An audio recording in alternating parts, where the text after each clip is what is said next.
Alright guys, we're doing a revisit of the Buffalo Barnes, Buffalo Boar Tac-XPs. These are the Barnes Tac-XPs, and we're going to be shooting also some Sierra jacketed hollow points loaded by Buffalo Boar as well.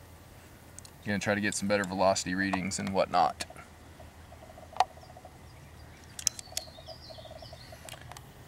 Anything else? Good.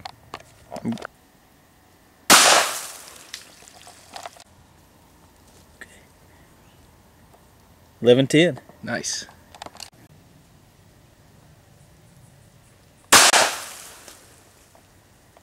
Very nice. Totally. So this time again, 2 jugs.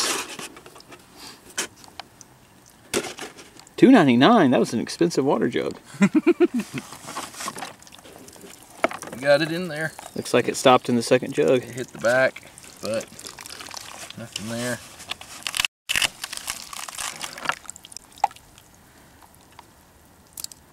It's pretty much what we were getting. That's what we were getting with the denim or t-shirts, just about everything. Yeah. We've got pretty reliable expansion on these. Alright, this is a Buffalo Boar loaded Sierra jacketed hollow point. I haven't looked up the specs on it or anything 90 yet, grain. 90 grain. Sweet. I think so, yeah. We'll double check and make sure. We've reviewed these before, but we're going to shoot one for comparison's sake.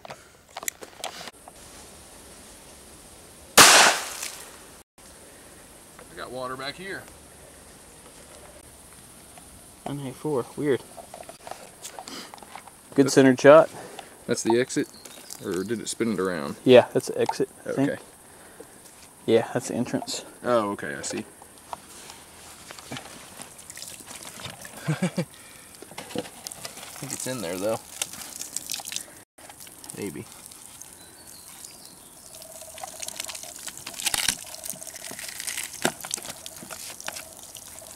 Is it in there? I think so. That's interesting. That's actually pretty good. Yeah. Yeah, I like that. It didn't come apart on you that time. You had separation issues. On every one I shot, yeah. But it also, that one registered lower. Yeah. But, huh.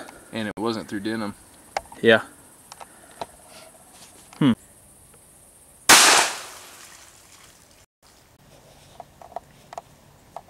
Hi.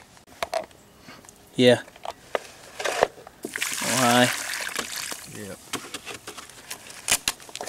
Yeah, it exited. One there. Definitely don't see anything in there. Let's bust it with one of those other ones.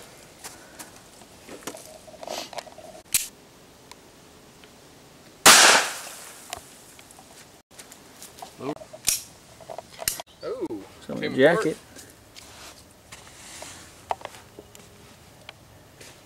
That one went high too. There's some pieces inside.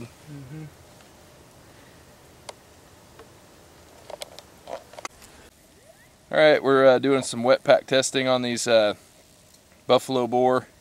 These are Tac-XPs, Barnes bullets. We're going to do a little different testing and see what we get.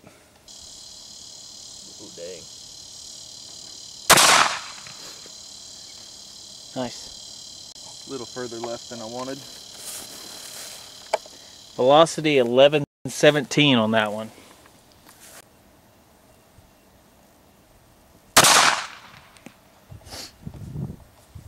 $11.02.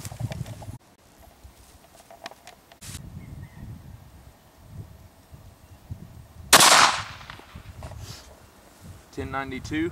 1092. Bodyguard 380.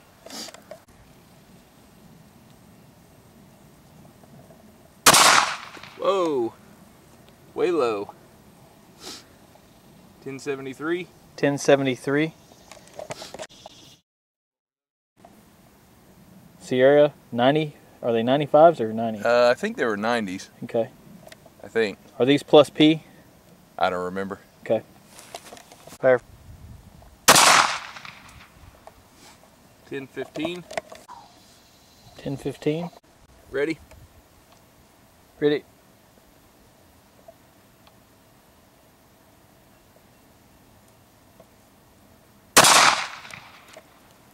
Ruh-roh. 1058. There you go. These are Spear Gold Dot 9mm 115 plus P plus add the Glock 26 for comparison.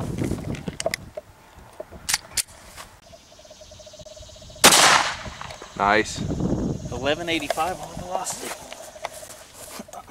Nice. How's the recoil on those? Not bad at all. The pages settled, which caused us some problems up here. Especially on that one. Yeah.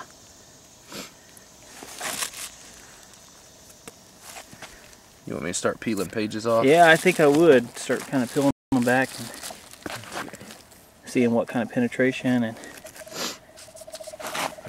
real quick. Okay.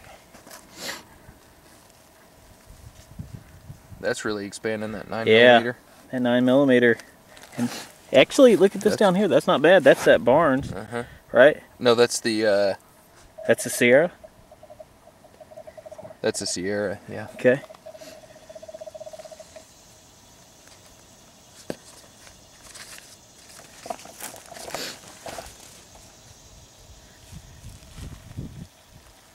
Look at that down there where you did that double tap.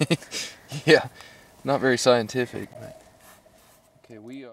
I see some lead. Oh, did you? Yeah, in that low left corner. Yeah, that's that second bullet. Look at that. That's at roughly 4 inches. That's the second one that I drove in on top of the Barnes. Good expansion. Yeah. We've seen that pretty consistently with those. Oh, that's the Barnes though. That was. Yeah. That was the first one that went in. Yeah. Is it 4 inches ish?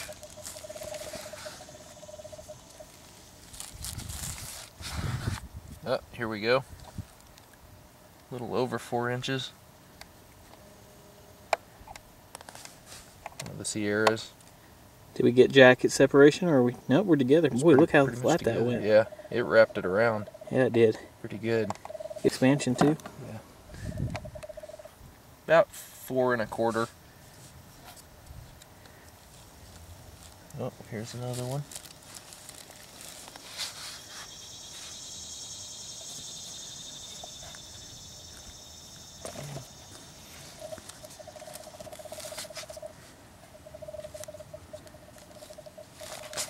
Seeing some more here. All 3 of these are fixing to pop out. We're at 4 1/2.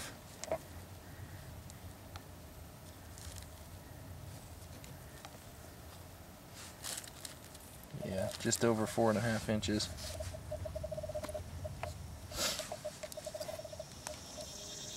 Very consistent. Very consistent. Those are good bullets. Yeah, in all of our tests, they mushroom out the same every time. The only thing, I mean, I think that penetration is decent with them. Yeah. I just wish they had some more weight to them.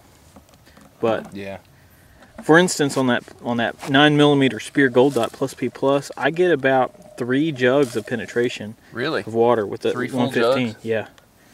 So I expect it to penetrate deep. That's kind of what I see with that. Okay, we are over 5 inches now.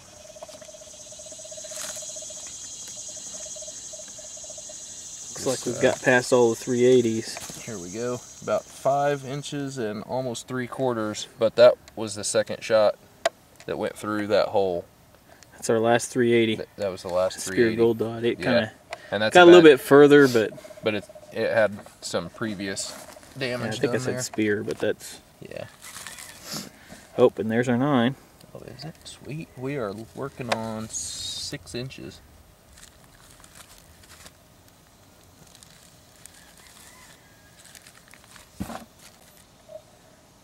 Yeah, it hit 6 inches of penetration. Oh man, look at that. That's a mean looking dude. Wow. Yeah. I've been happy with these as far as for a light bullet and a 9mm. Yeah. They really penetrate deep, and I get pretty good expansion with them. Yeah. Dude, that's but they're nice. a hot load. Yeah. Plus P plus. That's P plus. over 40. 40 grand. Yeah. We got 2.5 inches left at phone book. Okay. 380. Yep. Critical defense followed by PDX1 out of the bodyguard.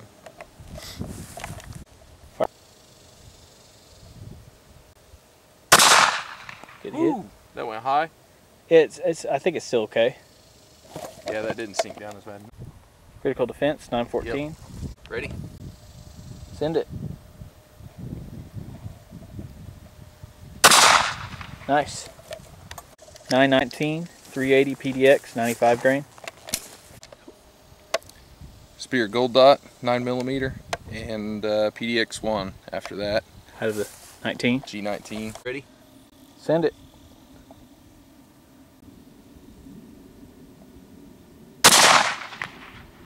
$12.66. 1266. Ready? PDX1, 9mm. Yep.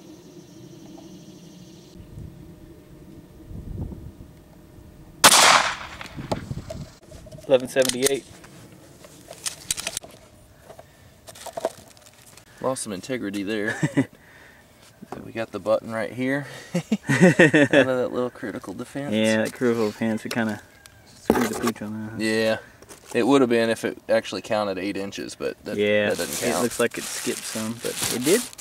It did some damage, man. Trough. It's a decent... It's kind of nice hitting them at the top. You can kind of see what they're doing. Yeah. So that's cool. It actually mushroomed out all right. Yeah.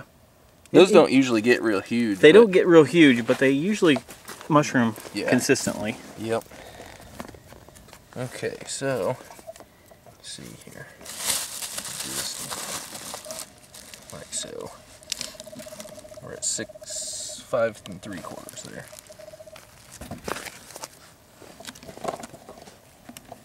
I don't even remember where all of our bullets went. On the left it's kind of center is the Spear Gold Dot plus P plus. The low right is the PDX-19. The middle right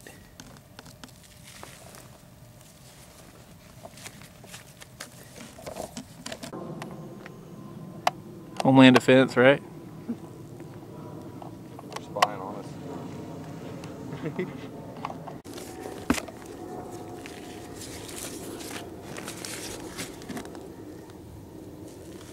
Well, I don't really know what to make of this Wetpack testing, but it's interesting. Yeah, and I think for comparison's sake, it's okay.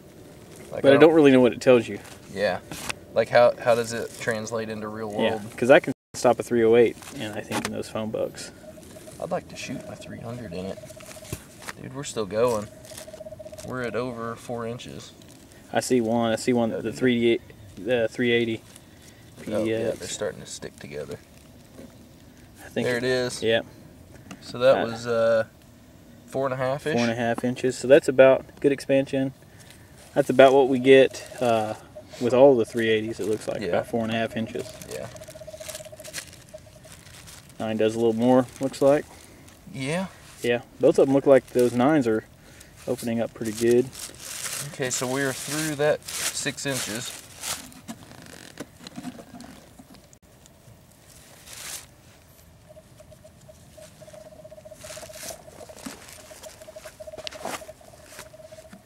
Still traveling.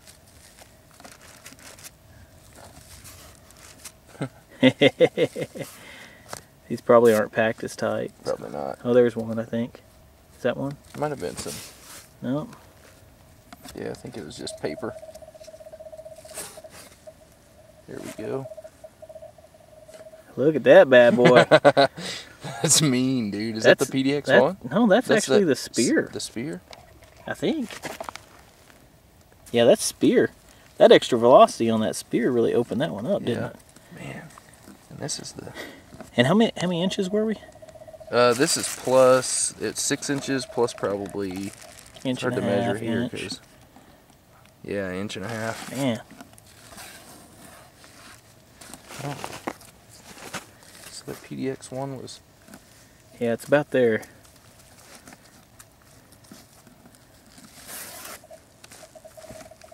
I think I see it. Oh, good. That's pretty... This? Yeah. Yeah, that's it. So just a hair more penetration with that 124 grain, huh? Yep. Even though it's slower, which is kind of to be expected. Yeah, there we go. Picking up pretty too. Cool. Yeah, nice. I think the 124 plus P is the best all-around 9 load you can get, personally. Dude, that's awesome.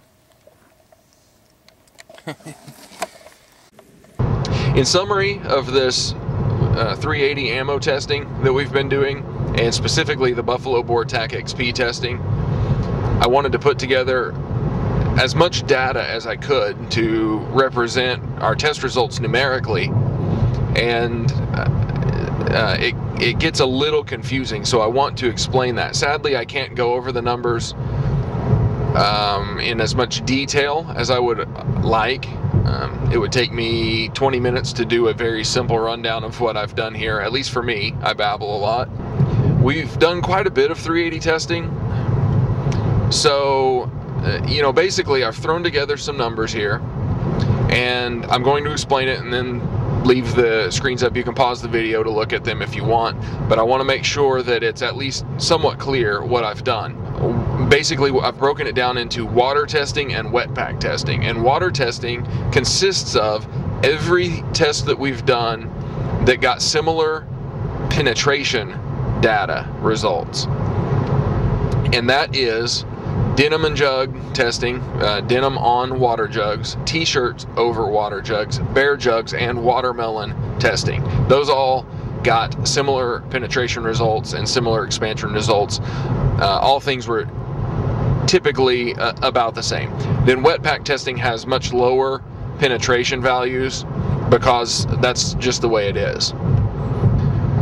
So that's why I've broken those down, is because I can't average those penetrations. Those can't average together and be valid values. They can't be good values that make any sense. So I separated those out.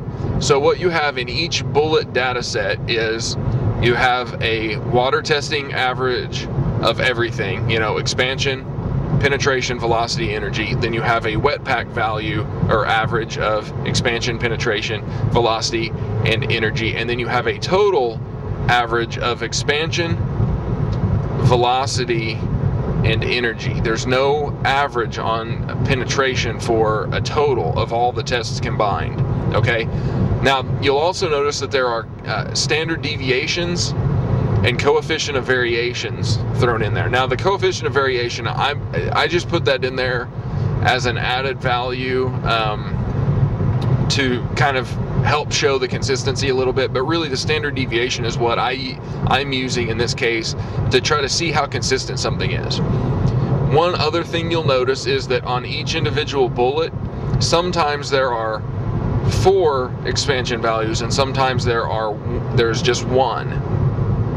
Where there is just 1, I'm taking either an individual test that I did not have the value, I did not have the bullet to actually do measurement, and therefore I'm using the average that we took in that individual test, or it's a previous video where we've already averaged it and I just took the data from that video to use in this. So that is an average value. The ones that have 4 values, the first, I've taken 3 measurements, okay, and then I've averaged those measurements and I've taken a standard deviation on each individual bullet to show how consistent that particular bullet was. I've also taken standard deviations on all of the total averages to show how consistent the entire test program was for that particular bullet. In our first page, we've got the Tac-XPs. Our second page is the Buffalo Bore 380 jacketed hollow points, 90 grains. Here, there's a tiny bit of confusion for me. Doc tested the plus P loads. I think what we tested that John sent us may have been the standard loads. We got lower velocity readings, which were very, very confusing to us. And then I noticed on the box it does have a standard pressure box checked. So I don't know, I'm still pretty impressed with these, and I still average them, so that velocity may actually be low if you're comparing it to a plus P load. It may be a little bit high if you're comparing it to a standard pressure load. But all in all, that's still a good average velocity. Our standard pressure loads are almost reaching 1,000, sometimes over 1,000 if they are indeed standard pressure loads. Our plus P average that from Doc's test was over 1,100. Expansion is very similar, as you can see. Penetration is very consistent. So they're still good bullets either way. But there's a little bit of variability there that maybe shouldn't be there. Okay, here we have some other bullets.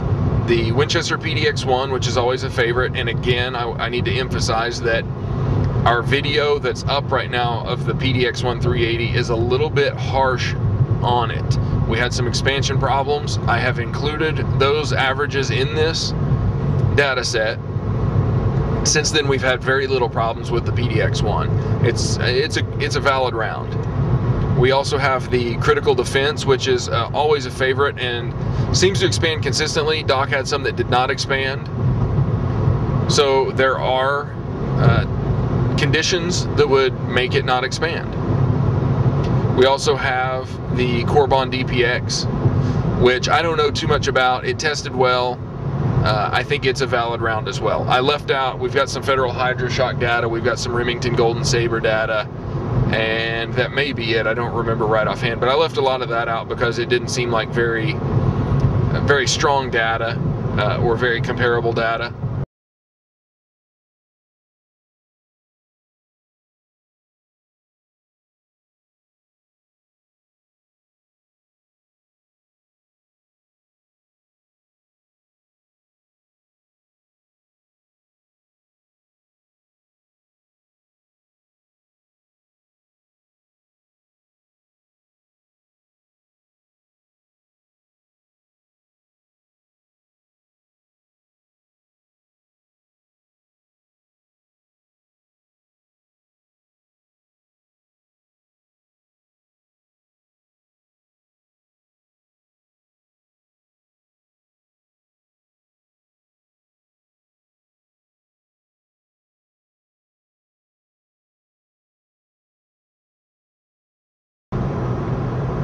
So in closing,